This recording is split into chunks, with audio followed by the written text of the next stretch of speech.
what we would be doing is shorting stocks that are in the big benchmarks. And when we get into a risk-off situation, what happens is portfolio managers and analysts generally run back to those stocks, get closer to their benchmarks, and they dump our stocks, which are either small parts of benchmarks or not in benchmarks. Great opportunity for us, as we have experienced during these last few days, to pick up on those stocks, because it's simply a risk-off move to get closer to benchmarks. And by the way, we think the benchmarks are where the big risks are longer term, because they are filling up with value traps. Those companies that have done very well historically, but are going to be disintermediated and disrupted by the massive amount of innovation that's taking place. ARK on steroids. That's what Cathy Wood called the new ARK product that they're testing. In this video, we're going to talk about this new product and what she said about it on a CNBC interview. But first, I'll ask you to hit the like button and subscribe to the channel. It would really mean a lot to me. Okay, thanks. Cathie Wood, CEO of ARK Invest, mentioned on a CNBC interview that they're working on a new product that would be shorting big name stocks that will be victims of this upcoming wave of disruptive technologies, the old guard stocks being replaced with the new. The idea is that indexes and managers need to buy up a certain amount of each stock to track the index or their specific benchmark. Something like how the SPY needs to buy and hold a certain amount of shares in Apple, Microsoft, and Amazon, just so the ETF tracks the price of the S&P 500 index. And these companies are going to be too big and too set in their ways to adapt quickly, and they'll be disrupted over the next 10 years. Cathie Wood called this new product ARK on steroids, which, considering how volatile ARK is, this new product must be very volatile, and that this product is being tested in-house with ARK employees. The key to this new product and to ARK products in general is to have a 5-year horizon due to this volatility. Cathie Wood invests in small stocks that she believes in will change their industry or start new industries altogether, new technologies that will have a huge impact on everyone.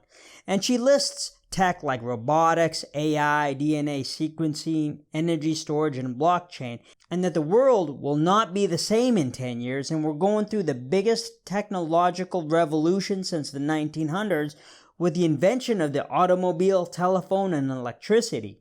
We are on the threshold of the most innovative period in history, bar none. You have to go back to early 1900s, telephone, electricity, and automobile to see anything like it. And that these technologies like blockchain, robotics, DNA sequencing, AI, energy storage, they're converging and they're going to build upon each other and accelerate their own growth and the impact that they have on their industries. Right now, we believe that innovation, truly disruptive innovation, is priced in the global marketplace, public markets, at roughly somewhere between $10 and $15 trillion. In 10 years, we believe that number will be 200 trillion. So it will go from a little more than 10% of global equity market caps to what we believe could be more than half. But shorting stocks is notoriously difficult, and there are very few people who've been successful at shorting stocks. When you short a stock, you're betting that the price will go down, and to do this, you essentially borrow the shares from somebody else and pay them back later. If the shares are $75, you'll borrow the shares so you can sell them, and then to close out your position, you'll buy the shares out on the market and return them to where you borrowed them from and keep the difference. Now, this is all done behind the scenes by the brokers. For your average investor, shorting is just pushing a short button instead of the buy button. So when you want to close out the short position, you buy it back. So you have to buy shares in the open market and the price is $60.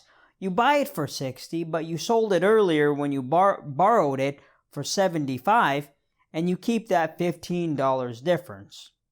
But if the stock price goes up to $100, you're going to lose $25. And that's what makes shorting so dangerous, is that if the shares go to zero, you're going to make 100% on your money. But if the stock keeps going up, like $100 today and $200 tomorrow and then $1,000 in the future, if you have to buy the shares back for $1,000, you'll lose $925, a loss of 12 times your original investment. Your upside to shorting a stock is 100%, but your potential of loss is unlimited. There's nothing stopping the price from going up and up and up, and you losing more and more and more. Now there's another way that you can short stocks with options. You can buy put options, and put options are a bet that the stock price will go down. If you own a put option with a $50 strike price, you're going to earn $100 for every dollar below 50 that the share price is. If the share price is above 50 at expiration, you'll lose 100% of your money. Good news is that you're only going to lose 100% of your money, but you have the possibility of making many times your money. But there's more bad news, that you have to be correct on the price and you have to be correct on the time.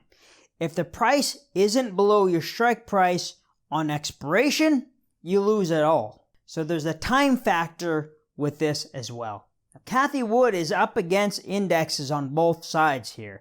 The shares she's long are not big liquid names in the indexes, so in tough times, the funds will dump these shares first. Then the indexes will be buying the shares in the company she's shorting with this new product in the good times. But if she's correct, this new product could be a great way to bet on the other side of this disruption theme. But it won't be for the faint of heart, and it would be much more risky than her other products, even though ARK products are already much more volatile than tech ETFs like the Qs. Right now, the tech-focused NASDAQ 100 ETF, the Qs, is up 30% from a year ago, while ARK's flagship product, the ARK Innovation ETF, is down 4%. But over the past 5 years, ARK is up 400%, while the Qs are up only 230%. ARK Invest and Cathy Wood have been receiving criticism over their underperformance in the past year. ARK is generally the biggest buyer of the speculative illiquid stocks. So if the fund has to sell shares to return money to the fund holders, there probably won't be a big buyer on the other side of that trade, and that's going to put extra downward pressure on these shares without any buyers. Now, it is fun to think about the future and how technology could look different over the next 10 years and what big blue chip companies might not be around in 10 years. What company do you think will not be around in the next decade? Go ahead and leave a comment down below. If you're still watching, I'd really appreciate it if you hit the thumbs up button. You can subscribe to the channel if you haven't.